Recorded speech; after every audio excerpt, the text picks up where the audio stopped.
So, ladies and gentlemen, welcome to VR+ARCH, Workflows in Past, Present and Future. My name is Mikolaj Bazaczek, that's not an easy one.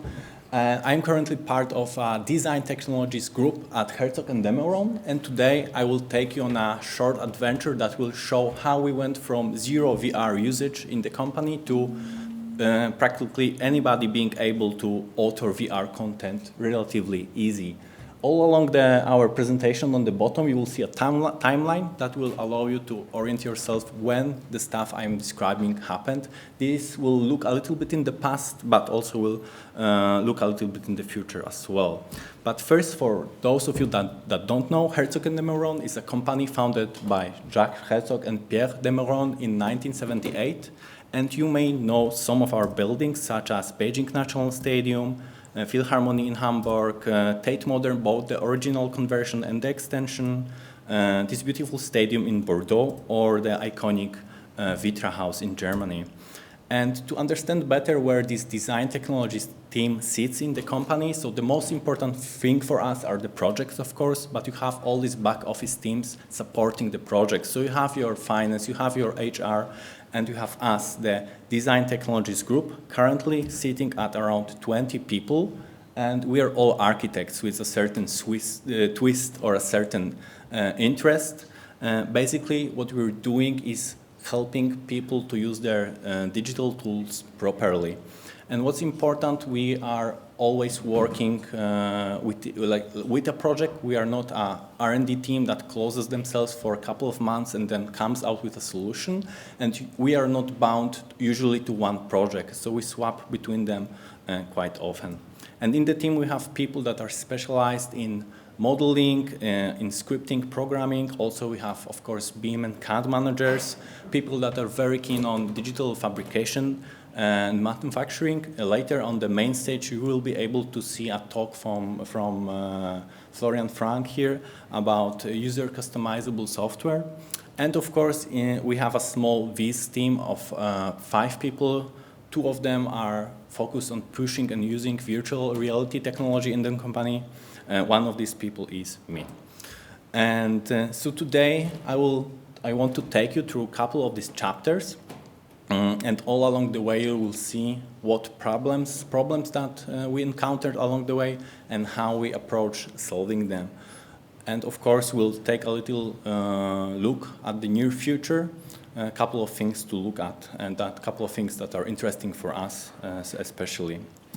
So at the beginning, there was no VR being used in the design process at all. So that's how our normal VIS or VR-related workflow look like. So on the top half there, you have normal architects working within the project teams. They have no expert technical knowledge about doing visualization or doing VR. And we work mainly with Rhino and Revit. So what they were able to do is to create some basic renderings with the V-Ray and then print them and present them on the screen.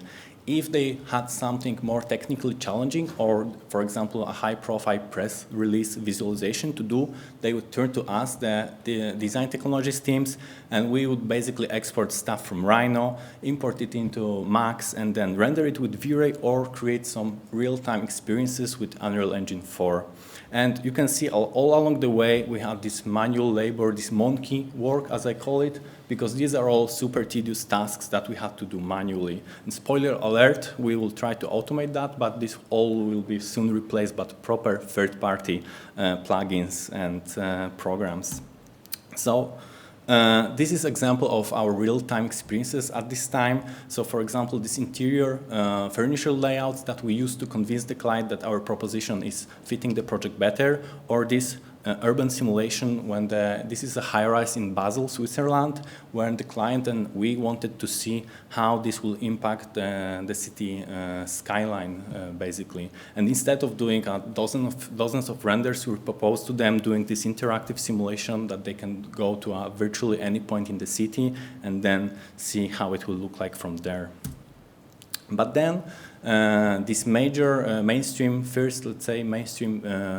current VR headset appeared, the Oculus Developer Kit 2, and the first real VR usage in our company was actually this staircase, and the team basically approached us because they wanted to conduct a design review tomorrow, let's say, and they wanted us to 3D print a huge model for them to be able to conduct this design review.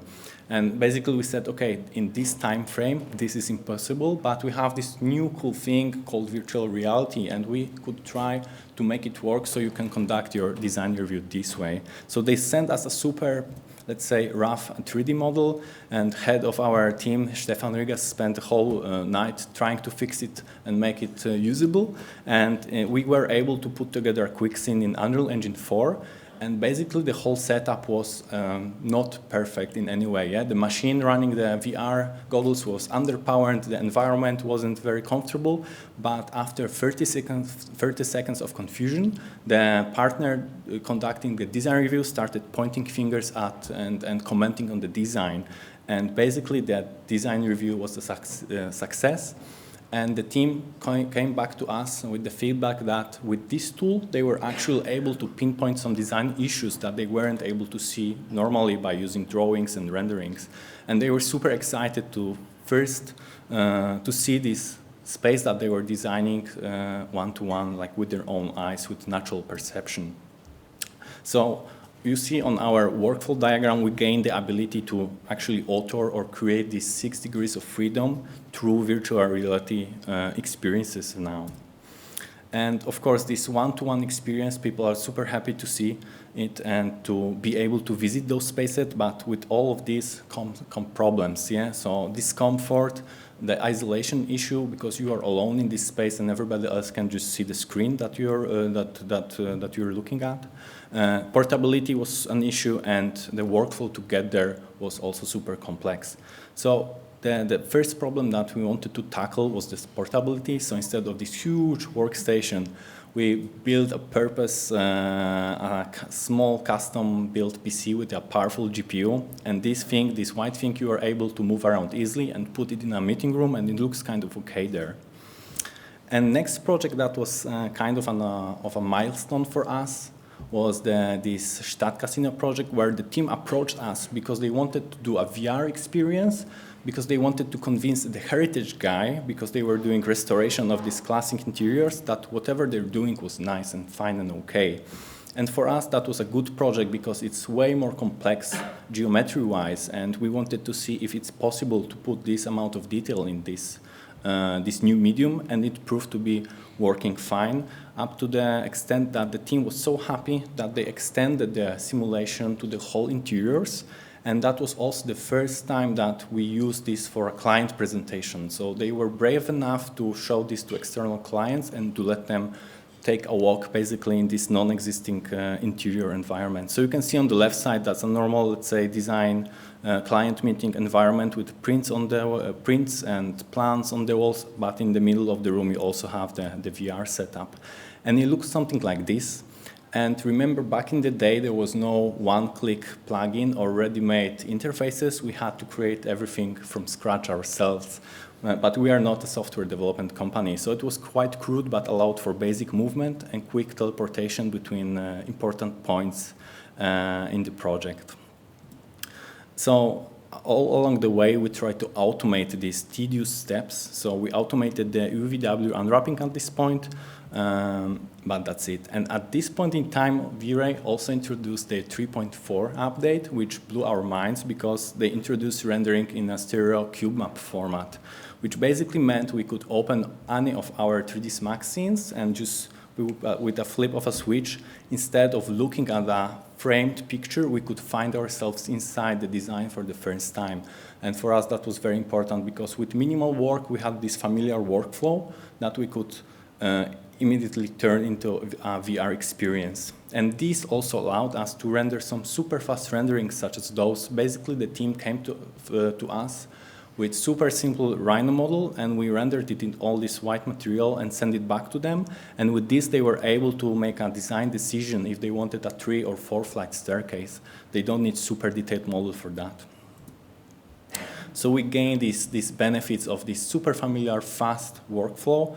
But of course, at this point, we don't have really easy way to post-process these images. Suddenly, we have to cover the whole 360 scene, and everything needs to be in 3D. We cannot easily Photoshop in people or plants or anything else. And how can we view this stuff without the VR headset, because we want to communicate with the team or we want to communicate with anybody else, and we can't do this easily.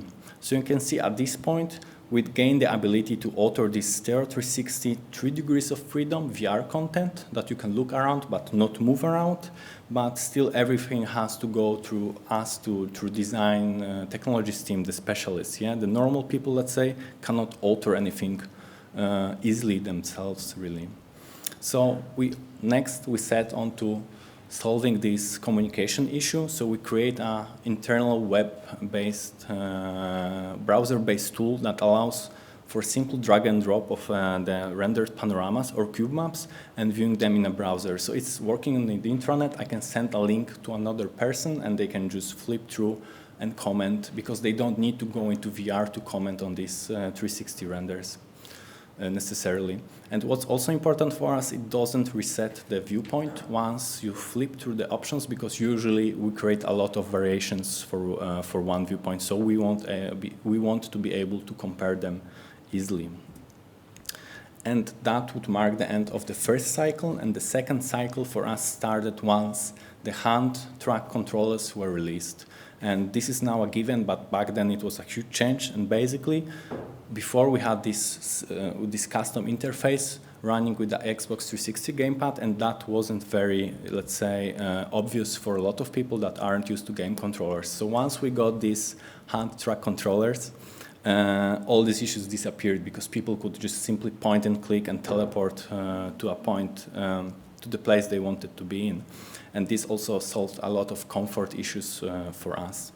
And one feature that was immediately requested upon using these tools in design reviews was simple measuring tools, because partners or important decision-making people would ask questions about certain dimensions, and the team would need then to shuffle all the plans to find this exact dimension, but we could solve this because we have all the data inside the model. So simple, very simple measuring tools solved a lot of issues for us there. So we get this feeling of presence, this intuitive movement at this point, but we're losing control over the viewer, which we as architects doing this are very used to, because we want to frame our projects in the best possible way. So then along the way we try to solve this. Usually with the clients we won't give them full unlimited movement within the space of VR simulation. We would actually manually teleport them between different spaces, directing the experience for them. So at this point, we also automated more of the steps along the way. And basically, we discovered this is a 4 times sped up fly-through. If you remember the staircase that I mentioned at the beginning, the team liked this medium so much, they decided to expand this to the whole interiors of the art gallery that they were designing. And we discovered that a well-prepared, real-time, ready scene is actually like the topmost asset, the topmost medium that we can easily extract still images or videos out from. So this is rendered within Unreal in minutes, let's say, and that was very powerful. And now with the V-Ray integration, I could go, I guess, and just render this out with the proper ray traced quality using V-Ray for Unreal, which I find very powerful. And then the third cycle started, which I think it's lasting up until now. So basically, NVIDIA did some voodoo magic and was able to shrink down these powerful GPUs into these portable form factors, and still doing it with the 2080s. So this enabled us to have truly portable VR setups, which is very important, because ease of use, the friction that you have, it's very important if you want to show it to the client. If there's any friction or the things look difficult or cumbersome, the more people will refuse to take a look at it. And at this point, we also upgraded our whole office to V-Ray 3.4, which enabled normal people to render stereoscopic panoramas themselves, which is very, very nice. And as you can see in this screenshot, we also started to tackle the 3D assets problem. So basically, we started scanning our own employees, and I always ask them if they want to be immortalized, because we can do that easily. And you can see they are not super detailed model, but for like medium to far distances, they are pretty good. And we don't have any fancy DSLR setup to do this. We are using just a structure sensor attached to an iPad. We ask them to stand still for a couple of minutes. And this way we're able to get these okay quality scans that are usable in all VR and VS mediums. So you can see now with V-Ray, normal architects within the teams are able to alter these 3 degrees of freedom VR content, and then they can use some mobile VR glasses basically to show this to the client, which is, again, different, let's say, because you lose the possibility of movement, but you can take this inside your backpack to New York, in a private situation with a client, and just very easily put this on the client's head and show him how the project will look like. And that's also important, this friction with this mobile headset, while less powerful and less real, it's super easy to put somebody in this virtual experience. So the portability goes up, the ease of use, again, increases. But with this, the demand increased as well because everybody noticed this new VR medium and clients also started asking for it without necessarily knowing what does it do or how it's useful for them. And of course, scheduling expectations, because everybody was used to doing images, but nobody knew how much work actually goes into preparing these VR simulations or VR stereoscopic panoramas. So we have to combat that, let's say. And I want to show to you these last two, let's say the pinnacle projects for these 2 types of medium.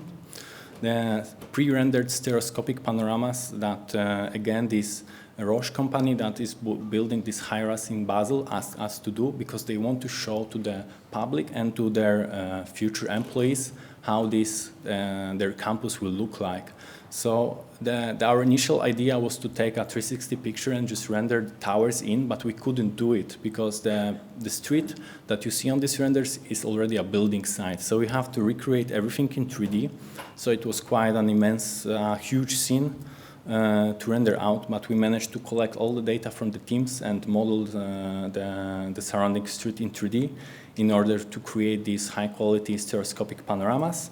And then they did a nice thing because they put these glasses on a sidewalk, so anybody who passes by is able to see from this exact camera viewpoint how this will look like in the future. And another example for the real-time, let's say, tour. Also, the request came from clients. So this is the horizontal skyscraper in Moscow. It's very close to the business district in Moscow. And during the project reveal, let's say VR was used as a powerful communication tool. Half gimmick, half super powerful communication tool. And actually this was kind of an not normal situation for us because client approached us and asked us to prepare this content, but usually we would externalize this type of presentation. But in this time frame and with the design changes really going up to the last days, we had to do it internally. So over a couple of weeks, we were able to prepare this self-contained VR tour that runs without any operator, let's say. And it was a very powerful complementary thing in addition to our physical model, plans, images, and then, of course, videos. And how this thing was structured, actually it was a hybrid because we had a lot of pre-rendered images that allowed us to put a lot of detail into these renders with foliage and stuff like that. And we spiced things up with some real-time sequences such as going up and down with a lift to the building itself and having a short urban scale intro that would explain the project itself. So this is how our workflow actually looks right now. Let's say, so we have on the top, again, normal project, working in project architects, being able with V-Ray and Enscape to alter any type of VR content. And that's very important because they don't have the technical knowledge and they don't really have time to acquire all this technical knowledge to create VR experiences. So this one-click workflow is very powerful for us, but sometimes you need more graphical fidelity, or you need a custom user experience when you want to limit or direct the experience with the user. So that's when we still go through the digital technologies team, and then you can see all our let's say, inferior automation work is now replaced by proper third-party software like Unreal Studio or V-Ray for Unreal, and probably more coming in the future. So this is where we are now. Basically, this means that we in digital technologies team, we no more have to do this draft or tedious work, let's say. But challenges remain because we have these very specific requirements sometimes, and now we have to teach other people how to handle this hardware and how to handle this new medium properly, which presents its own set of challenges, of course. And a quick look in the future, stuff that's interesting for me, because if you would ask me, I don't know, 2 or 3 years ago, I would guess that all the major 3D content creator programs would have a VR mode or something like this. And you know that this didn't really happen. So it's very interesting for me to see this push into real-time VR, let's say, capabilities coming from experienced players like Chaos Group and Epic Games, and to see where this will go and how this will influence the AEC industry. But also, as you saw before, in our environment, Enscape is also gaining a lot of traction because it's ease of use. And it's interesting to see because this is a new player on the market that came out of nowhere, and in my eyes, it's gaining a lot of, let's say, ground really fast. On the hardware side, you can also see a certain split because you have the Oculus, the Facebook Oculus, going towards the mobile path, which is interesting because, again, it's super easy to use for let's say, non-super technical people, but it's, of course, underpowered compared to a PC tether headset. So we don't have any examples of working with this yet because it's super fresh, but I think it will be, again, powerful. If you can imagine going on a private meeting with a client, pulling this out of your bag and having this magical moment in a matter of minutes without needing any technical stuff to set up some tracking, hardware, and so on. But on the other hand, you have headsets like Valve Index or the Vario presented here on the show floor that are really very well spec'd, and they provide superior experience, yeah? But I think we'll find place for both, but this will again require some technical knowledge to properly use. But I think in our pipeline, for example, for internal design reviews, this should work pretty easily, but if you want to quickly and effortlessly introduce a client into VR world, maybe the mobile headset is a better way to do that. And one thing that's very interesting for me personally is light fields. So basically, instead of rendering a fixed point perspective, we probably will be able to capture or render a volume that you can move inside and perceive it in a photorealistic quality. So if you have access to a PC VR headset and you didn't try yet the Welcome to Lightfields demo, which is free on the Steam platform, I highly recommend it because, in my opinion, the workflow is already there. We can use our existing 3D content creation program to render out a light field, and that would bring a totally new, let's say, quality to these experiences. And I'm very excited to see where this will go in the future because let's say the pipeline, the tools are not there yet, but I hope they will be in the future. And to sum up, let's say, I think VR as a tool or as a medium in architecture industry is there to stay because we see every day how it's providing something that wasn't possible before to enter a one-to-one representation of the design of our building that we can perceive naturally that wasn't possible before. And this sits nicely within our workflow. It's not maybe doing a revolution with our workflows, but it's enabling us to make informed decisions way faster and way better, and actually it's making it quite fun to inspect the design at the end. I don't know if the VR will become a next computing platform, but for the architects, I think it's here to stay. Thanks for your attention.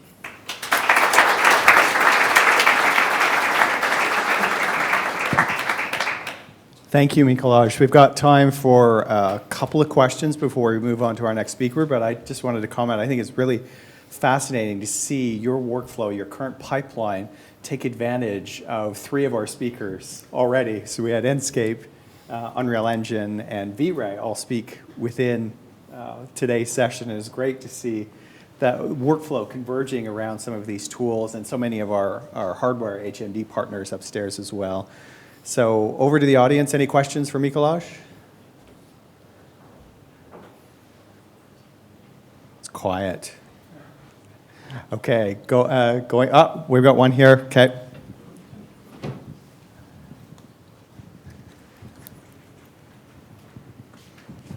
Hi, thank you for the presentation. Really interesting to see how you guys make use of all these different tools. You did mention that for some of the design reviews, design teams might come to you with a challenge or a task that they want to test out a day before the presentation or like a couple hours before the review. How do you, let's say, combat that, or how do you structure your work in terms of, let's say, ideally for Unreal model you want like a week or 2 weeks, or do you just sort of respond to the different challenges as they're being presented to you at your desk? What's your sort of timelines for executing these tasks? Because you showed on the workflow there's, as you called it yourself, like monkey tasks that could be optimized. Have you found that you guys are getting faster at producing all of that, or you're increasing the quality? Yeah, just general question. I think I understand the question, how to get around basically crazy requirements or crazy deadlines that are a norm in architecture workflows. There is no easy solution. So basically this monkey work, manual work, was replaced either by a proper third-party software or by our own automation. So this reduced this time a lot. But basically what we can do, we have these crazy demands, and then we have to usually say, to manage the expectations, basically, okay, within this time frame, this is possible. And then we try our best to fit the best possible content within this time frame, yeah, let's say. But as you said, it's difficult. It's important to educate people because they expect super fast Photoshop fixes, yeah, let's say some stuff that they're used to that was possible to fix in a matter of minutes. Now you need hours to modify the VR model. That's it. But I think this is a problem that's not really solved because we usually underestimate the time needed for creating this VR content still. And there's a lot of overtime included. And I don't have an easy answer to that apart from properly estimating and making use of these automated pipelines that all the software vendors are providing. Okay, one more question. Hi, thanks for that. It was very, very impressive. I have a quick question. Have you ever tried to experiment with augmented reality yet?